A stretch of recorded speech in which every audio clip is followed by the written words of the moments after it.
L'étau s'était resserré sur lui et la nouvelle est tombée dimanche.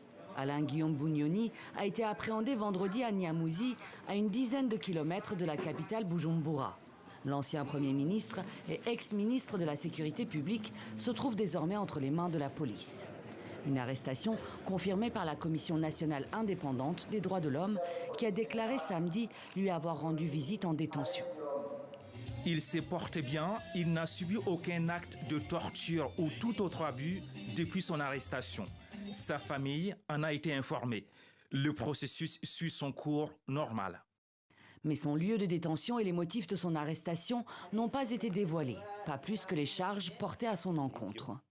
Lors d'une conférence de presse mercredi, le ministre de l'Intérieur s'était contenté d'évoquer des soupçons et une perquisition à son domicile lundi dernier. Le parquet général de la République avait des soupçons concernant ce général de police. On voulait l'interroger. Oui, ils ont effectué une perquisition. Mais le parquet n'a pas fait de rapport.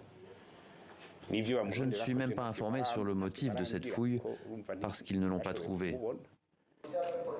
Longtemps considéré comme le véritable numéro 2 du régime durant la présidence de Pierre Nkurunziza, décédé en 2020, Alain-Guillaume Bunyoni, qui fut aussi à la tête de la police du pays, était le chef de file de la faction la plus dure des généraux.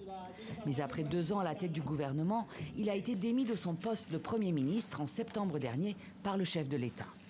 Le président Évariste Ndayishimiye avait dénoncé dans un discours télévisé des velléités de coup d'État de la part de ceux qui, selon lui, tentent de saboter son action.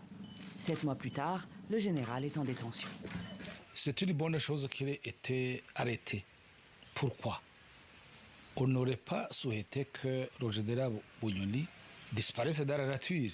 Ce que je souhaite, c'est qu'il soit interrogé, qu'il soit traduit en justice, mais qu'il ne disparaisse pas. Il va répondre de ses actes s'il en a commis. 2 autres hauts gradés de la police, proches de Bunyoni, auraient été arrêtés ces derniers jours. Ils sont connus pour leur rôle dans la répression des manifestants opposés au 3e mandat du président Pierre Nkurunziza en 2015.